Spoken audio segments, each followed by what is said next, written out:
Hello, welcome everyone.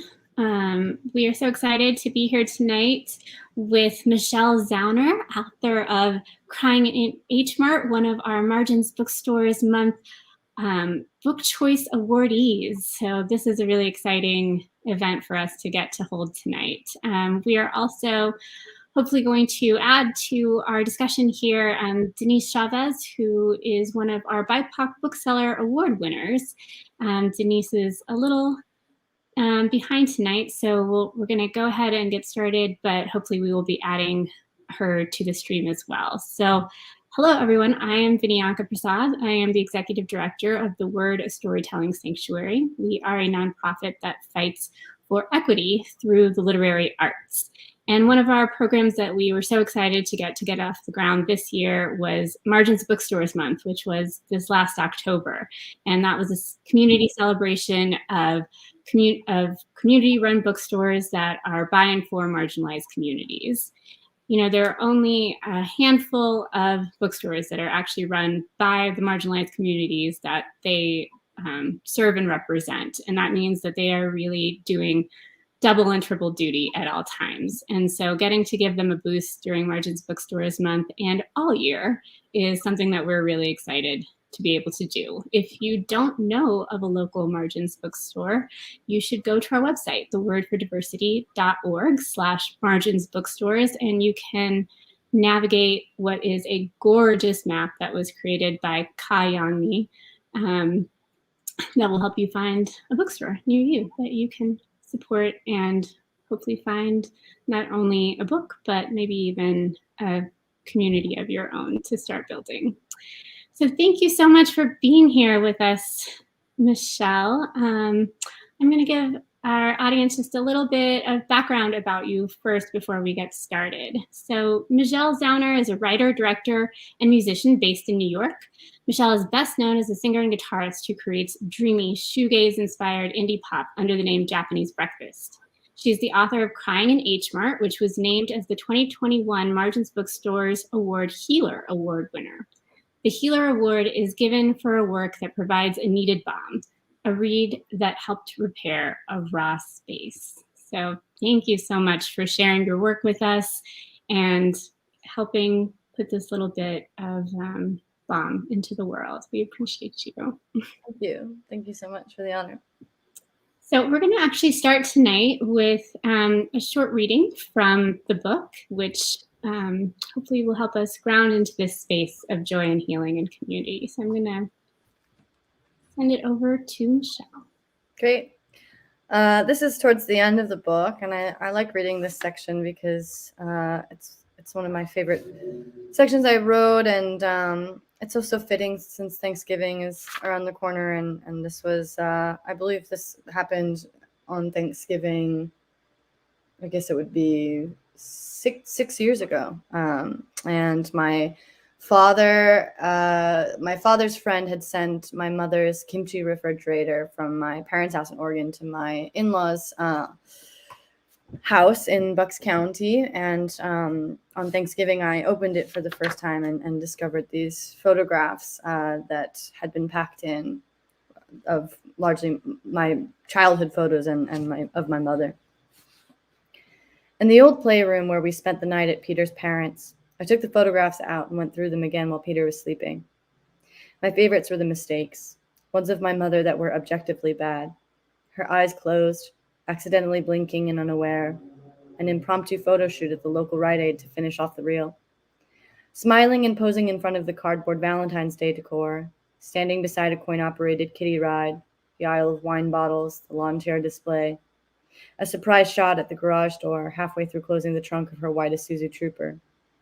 It's like I'm there, watching her edge along the driver's side and come around the car to unload groceries into the house, wearing large sunglasses, as always, her mouth halfway open as if in mid-sentence. I can hear her call to me to put the camera down. Candid photos where she's not composed, where she sits on the couch and I can see her affection radiating toward me unaware, my back turned as I open a gift from Unmi. Leaning back in a chair about to take a sip of beer, sitting on the living room carpet of our old home, watching something off camera, her nightgown falling off one of her shoulders. I can see the vaccination scar on her upper arm, the one that looked like she'd been burned by a car lighter. How it stoked all the fears that I too would have scars someday, that it was her duty to protect me from everything I might regret. She was my champion, she was my archive. She had taken the utmost care to preserve the evidence of my existence and growth, capturing me in images, saving all my documents and possessions. She had all knowledge of my being memorized. The time I was born, my unborn cravings, the first book I read, the formation of every characteristic, every ailment and little victory.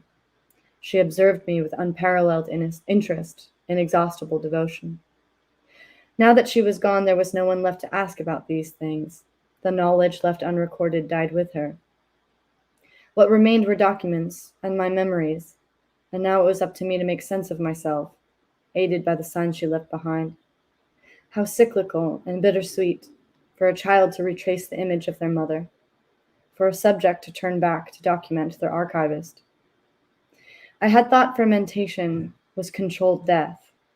Left alone, a head of cabbage molds and decomposes. It becomes rotten, inedible. But when brined and stored, the course of its decay is altered.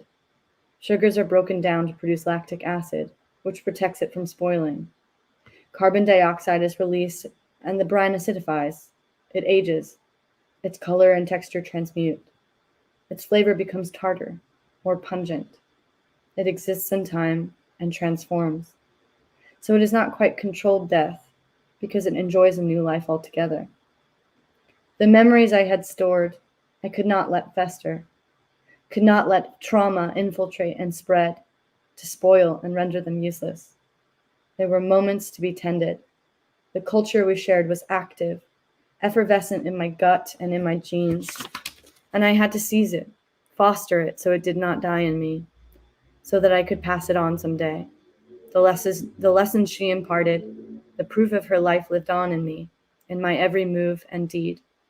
I was what she left behind. If I could not be with my mother, I would be her.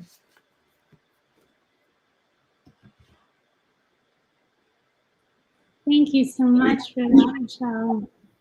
And what a beautiful piece of imagery. I really appreciate all of the, not only the getting to just live inside of food, but then having that food connected to how life becomes and continues. Really beautiful. Thank you. And I'm so excited to get to introduce our additional guest here, Denise Chávez. Thank you for joining us. And a big congratulations to Denise as our 2021 BIPOC Bookseller Award winner in the Activism category. We are so excited to get to celebrate Denise, who is part of the Margins Bookstores collective that this whole Margins Bookstores month was about and continues to be about as we carry on throughout the whole year, not just 1 month for Margins Bookstores. Let me tell you a little bit more about Denise before we get started with a few questions here and a little discussion. So Denise Chávez is a writer, bookseller, and activist. She is the co-founder of Libros para el Viaje, an ongoing refugee, migrant, and asylum seeker book initiative that delivers books to refugee and migrant children and families on the U.S.-Mexico border. Denise is the owner of the bookstore and art gallery, Casa, Camino in Las Cruces, New Mexico. And as I said, the 2021 winner of the Duende Word BIPOC Bookseller Award for Activism. The Activism Award is given to a bookseller who goes above and beyond to advocate for Black and Brown booksellers and literary representation in their stores and communities. Thank you for all of the work you do, Denise. We're so excited to get to celebrate you here today as well. Thank you. Thank you. It's wonderful to be here. I'm particularly glad to be here with you, Michelle, because we have a lot in common. Food, family. I worked as a waitress for 6 years. I've done a lot of food industry work. I've got a concussion from being in a cooler and lifting a salad, a huge vat of salad, and knocked myself out. But one of my books is called A Taco Testimony, Meditations on Family, Food, and Culture. And all I can say is it's such a great honor to be with you. You're very talented and creative. I hope that we will share books. I don't have an H-MART in my life, but I have an S-MART in Mexico, in Juarez, where we would travel back and forth. The S-MART is there. It's not an H-MART, but it's and so I'm also very glad to be with you today, everybody, because our book initiative, which delivers books to refugees, migrants, and asylum seekers, was recently under attack. New Mexico Magazine published an article that I wrote about our book initiative, almost took it out of print, and we had to bring it back. And my editor, who has been faithful to this article, just won a lawsuit against the state of New Mexico for censorship. She won damages. She was locked out of her office. Her computer was taken away. She was denigrated, treated badly. And just last Friday, I testified in this trial against censorship. And why was this article pulled? Because it's a tourist magazine. We don't want to know about refugees. We don't want to know about migrants. We don't want to know that the ICE threw the Bible away of a man from Guatemala in the garbage. And so this award means a lot to me, but it means more because we here on the borders of the world, and all of us are navigating borders, real and imagined, we need to become vigilant, keep on working, because if a magazine can pull an article because it's offensive to the readers that refugees are in cages and in camps, that there's still 400 children without parents, we really need to step up here, folks. So all I can say is this award goes to our book program, to Kari Lenander, the Border Servant Corps, to all the people that are still incarcerated. And we're all one people. I don't understand why we have to denigrate so many people of color. I grew up in a very poor neighborhood, African Americans that lived on one end. It was like a shanty town, poor Mexicanos on the other end. And as a person of color, I think it's important for all of us to step up and become activists, however that form takes, whether it's protest, whether it's writing. My editor, Dr. Alicia Guzman, has gotten some compensation. We did win the case against New Mexico Magazine, and ostensibly the state of New Mexico. This is important, folks. So it's an honor to be here with you, Michelle. I love food. I love all food. And I hope that you and I will get together to talk about family, because family is what it's all about. And when you think of a person eating a frozen burrito in the morning, like our refugees, and a frozen burrito for dinner, there's a lot of work to be done, folks. And so that is my testimonio, my statement. I'm just honored by this award and honored to be here today, particularly now since La Bestia has showed himself and herself. I keep hearing about this immigration officer in one of our border towns who is referred to by all people as La Bestia, the beast. Let us work to remove those beasts. So here I am. Shall we talk about food? That'll cheer us up. What am I having for Thanksgiving? It's more like Indigenous Peoples Day, tacos. Forget the turkey. If you've ever seen anything on Facebook, go look at some images of turkeys. They're beautiful animals. They're very affectionate. They're like cats or dogs. Why would I want to eat a dog or a cat? So no way. I'm having tacos, vegetarian style. So all I can say is rethink turkey, please. For many reasons. For many reasons. Many reasons. So many reasons. But thank you for sharing with us, Denise. And I'm so glad to hear of the vindication. And that is exactly, I think what probably everyone in this room to some degree is why we are involved in the arts in the way that we are, is that we do need to see in this world the things that we really believe in seeing. And I know that that's kind of at the heart of both of what you are writing in different ways. And I do want to kind of ask a little bit about that process for each of you. And, you mentioned, I think there's this intersection between activism and healing, actually. And so we're here to celebrate the Healer Award and an Activism Award. And I don't think that they're actually separate from one another. And I wonder if you can each talk a little bit about your process and, the process of liberation and healing for yourself and for the communities that will be receiving your work. Michelle, do you want to tell us a little bit about the process for the book or any of the work that you have created? Sure. I think I just aim to tell a very personal story and my story navigating grief and loss and illness and caretaking.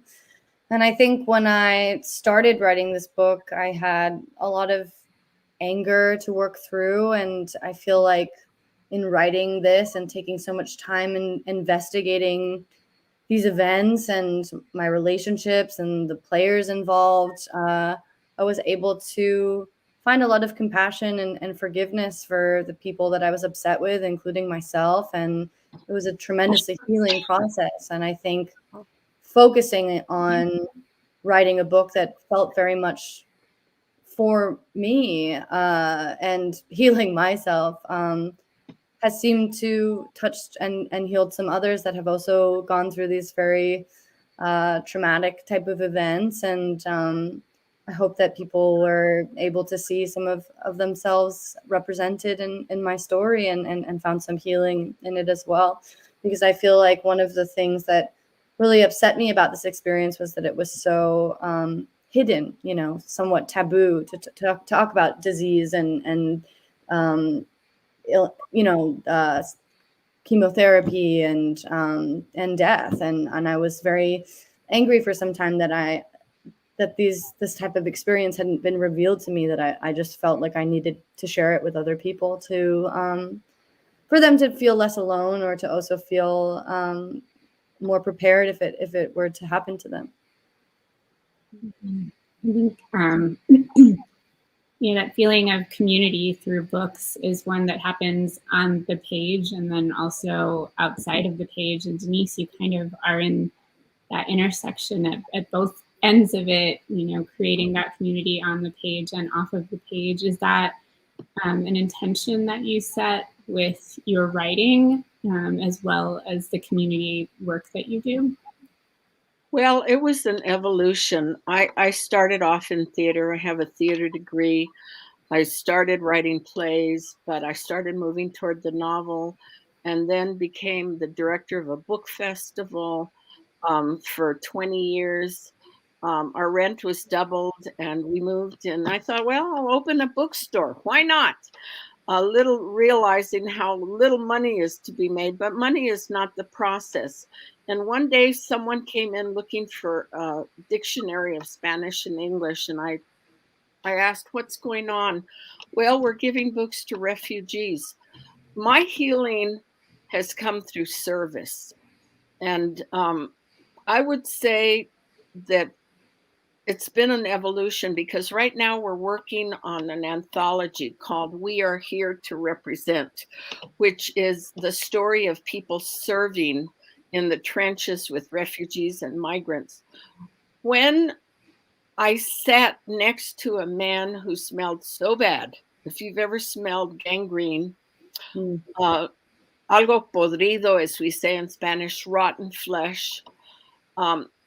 Man was from Honduras. His son was there. We were storytelling at one of the local motels. I wanted to move away.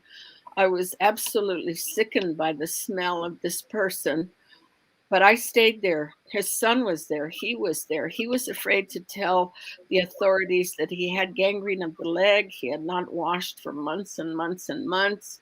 He was very sick, and eventually he was taken to be checked. But when you witness suffering and you see that books can transform and heal people, if a man can sit there next to his son and listen to a story while he's dying, you know that we can transform the world one book at a time. I've seen women desperate for 3 books of Isabel Allende. Ay, señorita, por favor, can I have all 3? Absolutely, you can. I've seen Bibles thrown in garbage cans, young children involved with new books of Chicano Latino writers, and I try to empower and educate people. So I can actually say that books can heal, and they can transform, and they give hope, because I have seen the faces and I have experienced the delight and the wonder. Somebody in a cage getting a book of Walt Whitman, complete poetry. It's very moving. In our anthology, We Are Here to Represent tells the stories of those people making 350 meals for people under a bridge, 50 bologna sandwiches in an hour. I really do believe that writing can heal us, and it can protect us, and it can give us hope. So that is what I want to say. And Michelle, I understand how deep it is. My mother had cancer of the liver. It's a terrible death. And recently we had a writing workshop about the ancestors, and I described the senses. After she died in the hospital, she did not want that. I brought her pillow home, and I would keep it in the closet to smell it, to smell my mother's smell. And for those of us that have experienced cancer, it has a smell. It's like an interior mulching, like of an overripeness of flowers and flesh. I don't know how to describe it, but that is our job, really, as writers, to describe the indescribable. And so maybe someday I can write more fully about the smell of gangrene and the smell of staying put, because one has to. So what can I say? I applaud your work, Michelle, and I hope to see you perform in person sometime. I don't sing, but as a theater artist, I say that my characters sing. So I do sing. I do sing, and I sing to my cats. I'm a feral cat activist, and I sing every day to at least 10 or 20 cats. So yes, I am a singer. Absolutely. You're singing, then you're a singer. That's what I call my fans too. Just kidding. Right. Absolutely. I'm sure it does feel like that at times. But Denise, you mentioned the ancestors, and I think that's something, in both of your works, you really have, you're really telling these sort of big stories that are multiple, crossing the experiences of different generations. And, I know, Michelle, in your work, it's really from your experience, but it seems like a lot of the book is about being able to see your mother's experience in a way that you hadn't kind of when you were growing up in that phase of your life. And I wonder if for each of you, the process of writing and healing is more about those big pictures of the, that whole journey, or is it more about the little moments, and then does that kind of come together and show you the whole journey? Either one of you wants to. Well, I guess I'll jump in. It's moments, but it's also the journey. We're all on that same road. I don't know what to say, really. Your question is so enormous. I think that one deals with moments, but the big picture is always there in front of us. And it's an enormous picture of stars and immensity and quiet, but also there's the noise of the world. There's that detail, the sense of living deeply, which includes all of the above. Don't forget, we're always going home. Novalis, philosopher, that is the state. Where are we always going? Home. And where is home? Well, that's what we wait to see, right? Where is home? I don't know, your question is big, but I think we live moment to moment, and hopefully, as the saying goes, God is in the details, right? The details. Michelle, what do you think? How do you write? With the big picture in mind, or with that one smell of, what would it be? I think everything for me is in the details. And I think that the larger picture and the journey reveals itself once all of the small details are put together, and finding patterns in them, maybe, at least for me. From a craft perspective, it was really important for me to focus on those details. And entering into this book, I was a bit intimidated, because I knew that it was going to be a difficult journey. And I think I needed to focus on the joyful details first, to kind of wade into the heavier material and push forward and find them. And I think in focusing on these little details of what makes a human being, or what makes a relationship, or whatever, I think that that became clear to me over time, when I collected a number of these details and experiences and moments and observations, and sort of was able to kind of put them all together and take a step back and see what the journey really was. I think for me, that was very much a part of the process. Mm-hmm. I always work with a sense chart, because recently I did an ancestor workshop, dando la bienvenida, giving the welcome to the ancestors. We invite people to come and speak to us. I believe we all transmit voices and spirits and what have you. It was interesting, because I did an examination of the senses. Do we have 5 senses? Do we have 7? Some people say we have 52. And how many senses do we have? Very few people have the sense of their bodies in space.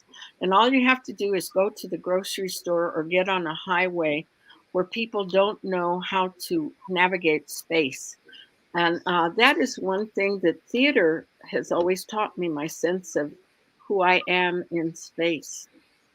We're solid.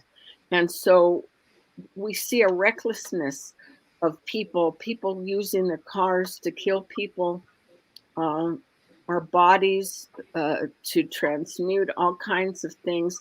But people are so unaware of ourselves and our senses and who we are. So yes, I understand your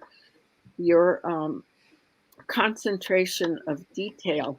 I might work a chapter that is one season, one detail, one sense. And I think my theater training has probably been the most beneficial thing to me and to my writing.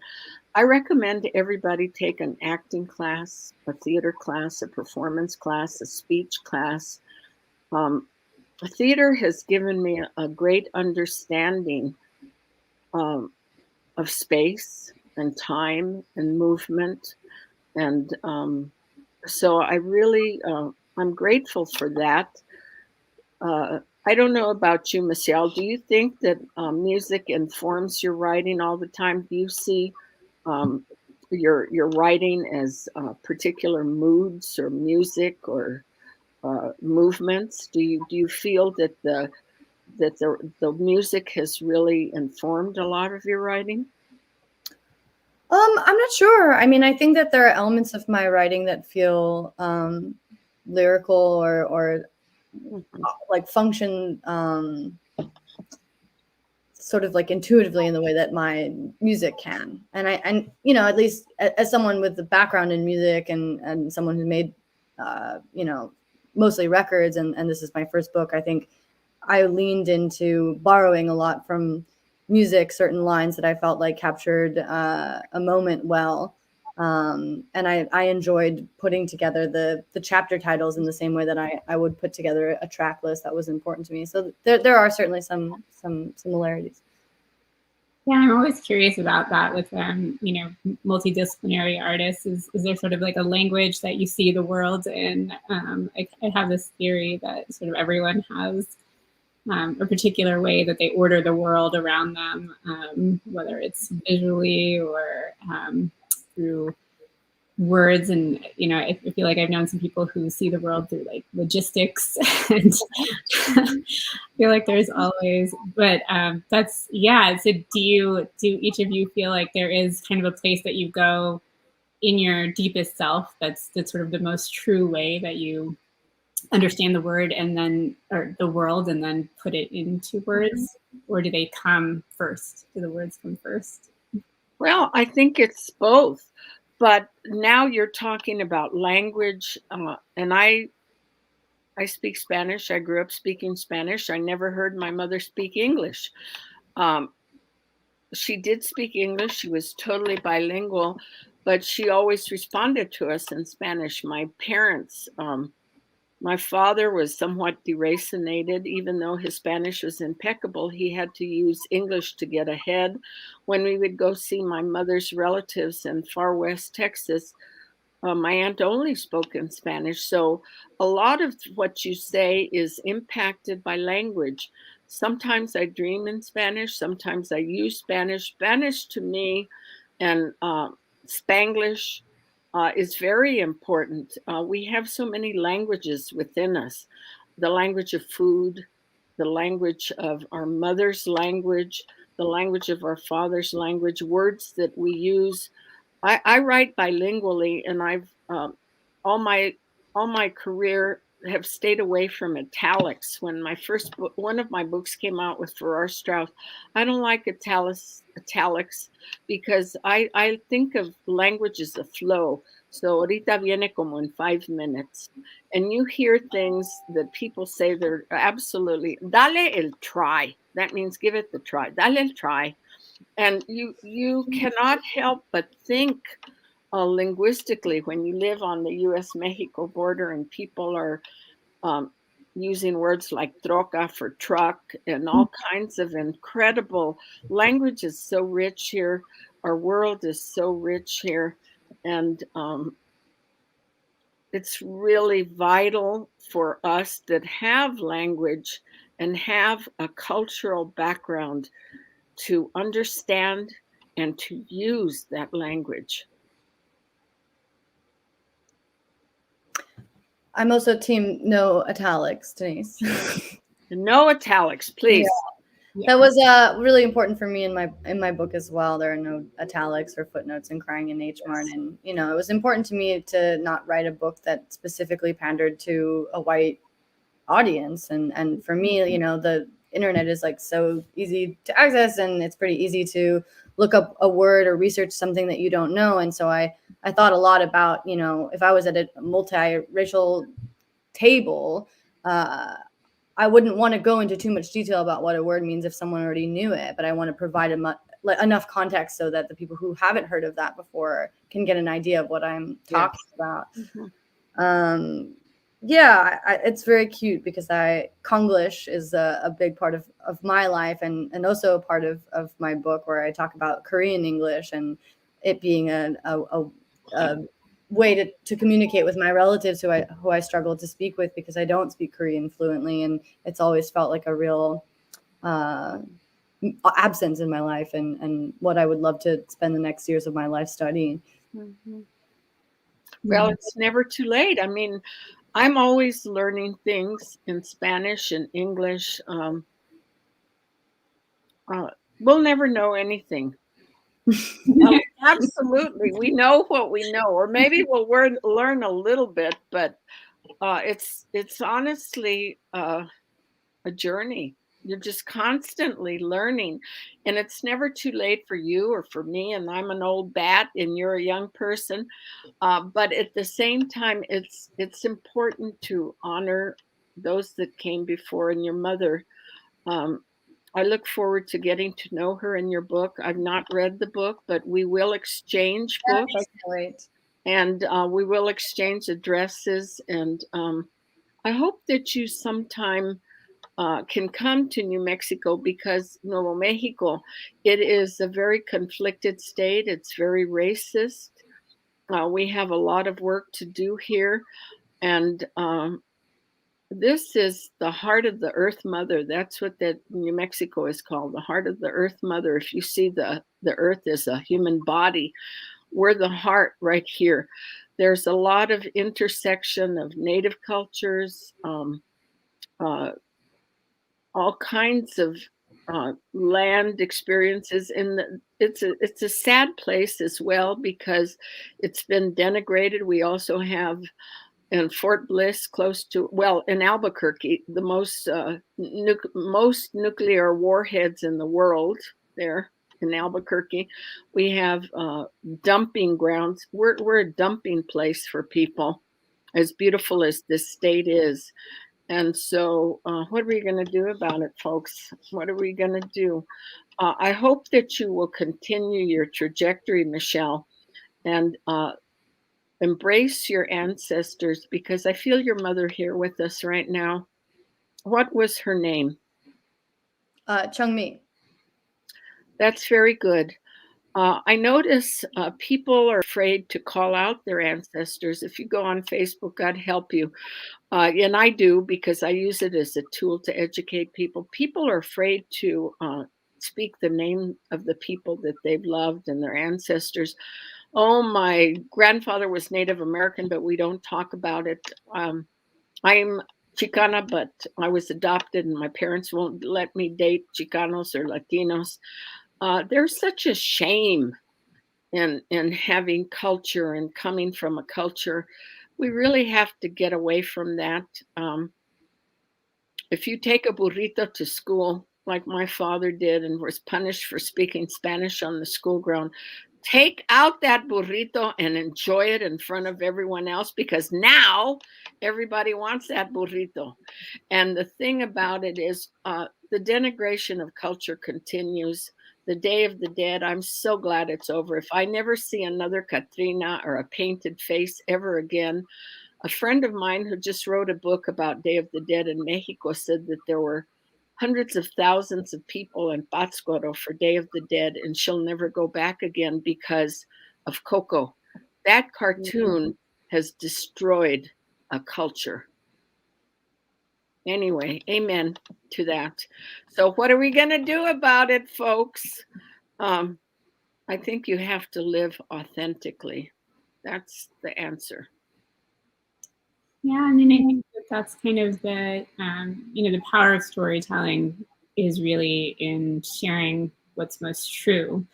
And I'm really grateful to get to talk to people all the time in this work that I do who are working to do that. But I wonder if there were any stumbling points for either of you along the way. And, Denise, you shared with us actually earlier a pretty big potential stumbling point, but luckily did end up in the magazine, your article. But Michelle, did you feel that there was ever any point where you either had to question of yourself or the people around you to be able to share what you most wanted to share?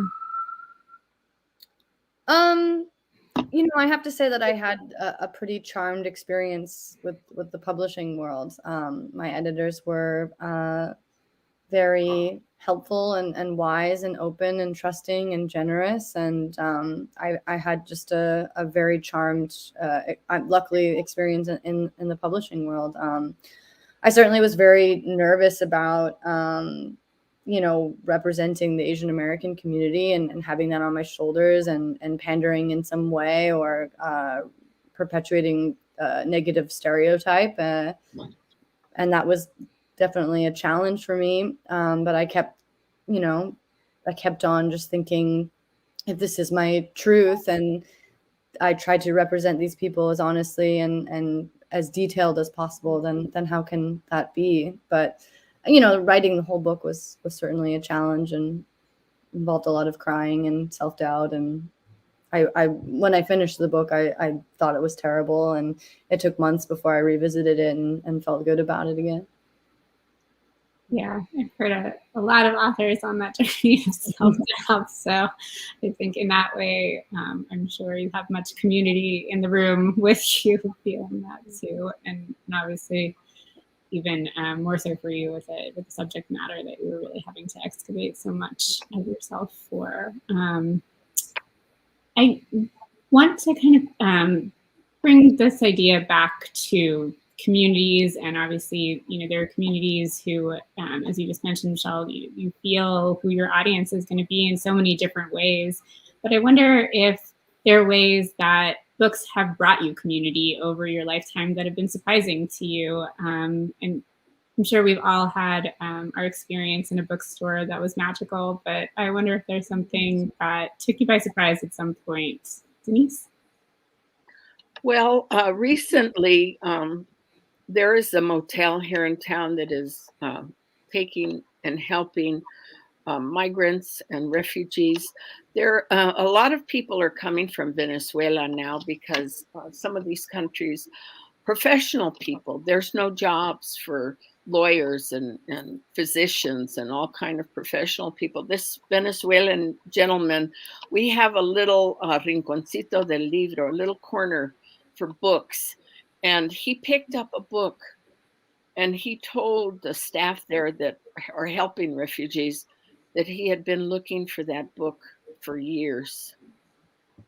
So you never know where you're going to find a book, even if it is a motel in a strange world in another country, that book that it's going to speak to you and say, there is hope.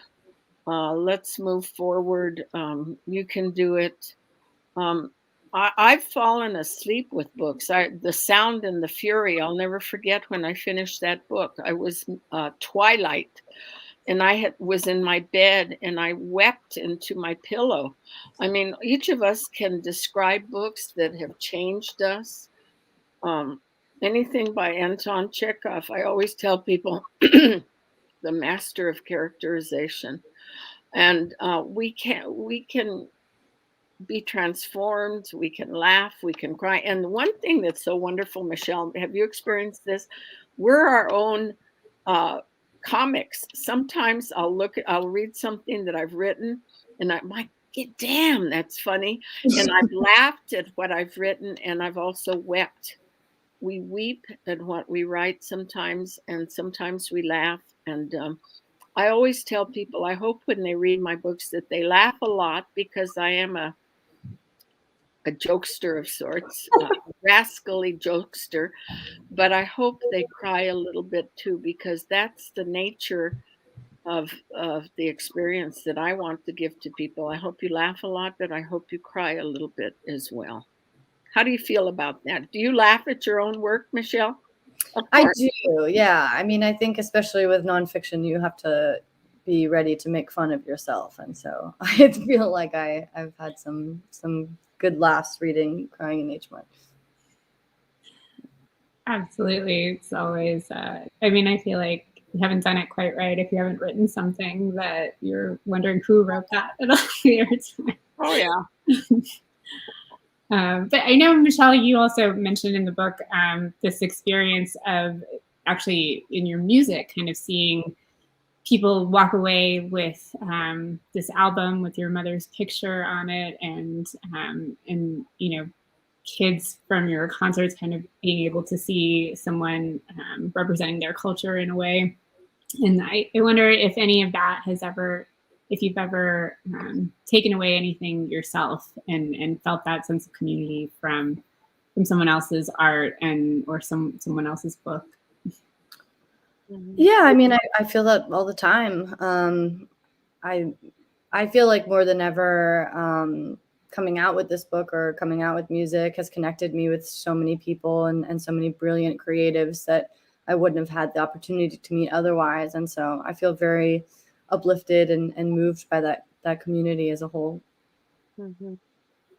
I've put my mother on 2 covers of novels, and a cousin said to me, "Well, how many times are you going to put your mother on the cover of a book?" I said, "Well, honey," I didn't say honey, but I thought, when you write a book, you can put your mother on the cover if you want. But I felt it was important in the taco testimony, which is a memoir in tacos. It was about my mother's life. Her first husband was accidentally poisoned. And when my older sister was born, 3 days later, her father died in another part of the house. And there's a picture of my mother as an 18-year-old, hopeful, full of joy and wonder. And I think it's important to honor those that have come before. I look forward to seeing that cover with your mother because I think it's vital. And the beauty shines through. You give her honor, and I know she likes that. That's good. Thank you. I'll have to get a taco testimony to you because Yeah, I'd love to read it. It's a great title. The thing about it's called a taco testimony, Meditations on Family, Food, and Culture. And the thing about tacos, let me give you a tip. You've got to have a binder. This goes for, it's a metaphor for life. You have to have binders. And our binders have been our family, our relatives, those people that have come before, the ancestors. But with a taco, if you don't have a binder with that meat, let's say you're using a hamburger meat or some kind of meat, you have to have something to kind of keep it together or the meat's going to get fly away. So, and it'll go all over the place. And people could put all kinds of binders. Somebody told me they put frijoles in with their taco meat. I know that sounds horrible. But my mother did something interesting. She used peas. And the peas with the meat mashed up give it an incredible kind of wonderful taste. So, let's get back. We have to have binders. And you and I have our binders, and that is your mother, our fathers. My father was not a nice person. He was an alcoholic. He was an abusive person. And yet I have forgiven him too. And you know what? Growing up Catholic, it's great material. I've never been a bitter Catholic. I've never been a bitter daughter, a bitter anything, because it's all material. It's all good. So keep those binders going. That's all I can say. Keep I know, and keep food right. I mean, talk about material, all the food you've ever eaten, to just get to live in it and describe it. That sounds like a joyous journey. It is. I just had an article published in a magazine called Edible New Mexico. I'll send you both a copy. It's about Chile. And there is a difference between red and green Chile. And we're in the Hatch Valley here, the best Chile in the world. It's called Chile is Home. And it is. And all I can say is that when you grow up with food is essential. It's pivotal. It's major.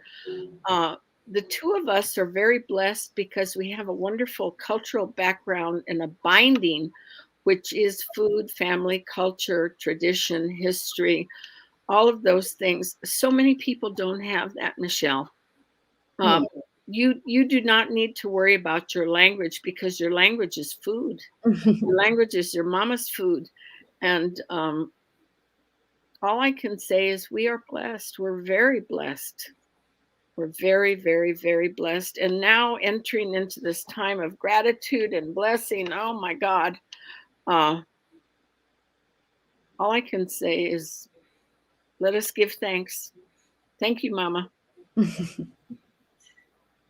I had a very, when I first started reading your book, Michelle, I knew I was going to like it because I was like, yes, food as love and healing. This is exactly what I know in life. And it does, I think it does feel that way in terms of, I think especially, you know, BIPOC folk, just this is kind of always a root, and it's always so nice to feel that connection among all of our communities. I think. Did you know, Michelle, that you were going to have such a strong food rooting to this memoir when you started? Yeah, that was sort of the lens that I took to this narrative, because it was very much how the story began. It was the second Christmas without my mother, and I found myself in an H-MART watching people eating in the food court, and was, moved by it, and felt just so compelled to sit there alone, during this holiday time, which is rather difficult when you're grieving. And yeah, that was the sort of beginning of the story. And I wanted to, and, learning how to cook Korean dishes and figuring out why I was doing that. And so that was really the answer I was looking for in writing this book, and wanted to examine all of the memories that I had with food and my mother, and why I specifically turned to this thing. Making tacos once saved my life. I was getting involved with drugs, and it wasn't a good path for me. My boyfriend was a drug dealer. That was not a good path for me either. Of course, you reflect on these things, and I was lost. I was in graduate school, and I remember that I made tacos. And mashing that meat and those peas together saved my life. I remember just coming back and realizing that it would be so easy to lose myself. So many people have lost themselves, and sometimes food can save us. Absolutely, literally save us. I can attest. That is absolutely in the darkest days, just being in the kitchen and making something that is going to grow into something else. And I guess that's also the process of a book, although so much more painful. So here's a very, actually, I want to say a quick to the audience. If you have any questions, please share them in the chat, and we'll get them included here as well. And we have about another 10 minutes here, a little less, to answer any of your questions. So please do share them. I have a very important process question for you each, which is that when you write about food, do you get to go eat that food that you're about to write about as you start to write your section of your story? I do like to. I did that a lot for this book. Even just like, I think that's one of the easier things to write about, because you can revisit it pretty easily. Whereas, it's difficult to remember what a hot day feels like when it's wintertime and you're writing, So that was a real joy for me, getting to write about, I guess I have to write about fried chicken today, and got to do my research. So right. Yeah, I do try to, it was a fun part. And I did write quite a bit in Korea, and was able to eat a lot of the dishes I talk about. Important research there. What about you, Denise? Well, I need to go get my taco meat tomorrow, and I need to get my tortillas. You got to have the right tortilla to have the right taco. And if you have a tortilla that doesn't bend, you've got a real problem. But fortunately, it's got to fold over. Fortunately, we have some of the best tortillerias, and I'm ready to go and get my supplies. I'm going to put my hair back again. I always wear aprons. I don't know. I'm kind of like my mother and her family, they always wore these kind of like house dresses that they called batas. They're like a house dress, but it's like a huge apron. I'm like an apron person, and now I find myself wearing them all the time, even going to the post office or whatever. What the hell? I'm working. I need my bata. I need my apron. So yes, I'm getting ready for the day coming up, and getting that taco meat ready, getting those peas aligned, and it reminds me of my father's bad joke, but I won't tell it here. It's about chicken and peas, but I won't go in there. If you want, I'll send it to you. But here's the thing. Yes, it's important to understand that food is who we are. Writing is the nourishment of our lives. Culture, art, literature, music, all of this is pivotal. And what is our legacy? My husband and I are working on an archival resource center, Museum of the People, to leave the art, culture, music for generations to come. I don't know how it's going to be done, folks, but I have to. I have that first edition of Rodolfo Anaya, Bless Mi Ultima, hardcover. Sandra Cisneros' first chapbook, Bad Boys. I mean, it's very valuable. And Rodolfo Anaya, the great Chicano writer, died last summer. And his niece has given me a lot of his books and his cane. And so I'm ready to move forward with the preservation of culture, language, story. And I think that that's what we want to do. What is the legacy, Michelle, that you want to leave with your story? No, you're young, but eventually you'll think about that. Like my mother said to me, someday you're going to get old. And it's here, folks. But here's the thing. We all have a legacy. And what is that going to be? So I'll leave it with that. Thank you. It's just been wonderful being here today. I really appreciate it. I had trouble getting on, but that's okay. I was struggling, but I'm here, folks. Thank you. Thank you. Thank you. And, you know, I'm going to actually, we'll end with this one last question from the audience, because it's, Denise, you've shared with us your holiday traditions, and someone is wondering about Michelle's. But I do also want to say our audience member here is giving you congratulations on your Grammy nominations, but I didn't realize. So many congratulations. Thank you. Thank you. Yeah, my holiday tradition, I mentioned it in the book. I don't know if I'll do it this year because it was so unpopular with my husband's family. But my mom always used to make, even though it's not really a Korean dish, she would make, I guess it kind of is. She would make sweet potato tempura, which is, you know, a Japanese thing, but Korean people have chon, which is just kind of like a battered and fried vegetable or meat. And so I tried to continue that tradition by making sweet potato tempura, but my husband's family is very white bread, and they like, you know, they're like Caucasian traditions. So they didn't go over very well. So I don't know if I'll do that this year, but maybe for like a Friendsgiving kind of situation, I'll revisit that, because they are very good. You got to have them just as your own appetizers before Thanksgiving. Yeah. Well, thank you both for sharing so much with us today, and all the things that you share with us through your work. We really, this is really such an important space in the world of, in a world where we're just, you know, we're not represented in the way that we want to be most of the time. You both are putting out there ways that we will be as we move forward, and we thank you very much for that. I want to say also another quick thank you to our sponsors for Margins Bookstore Month, especially our sponsor, the Book Industry Charitable Foundation, who sponsored Michelle's award. And I know is really proud of the fact that we get to celebrate a healing work from our communities. And thank you, Denise, for all of the work that you do, both with the bookstore and everyone.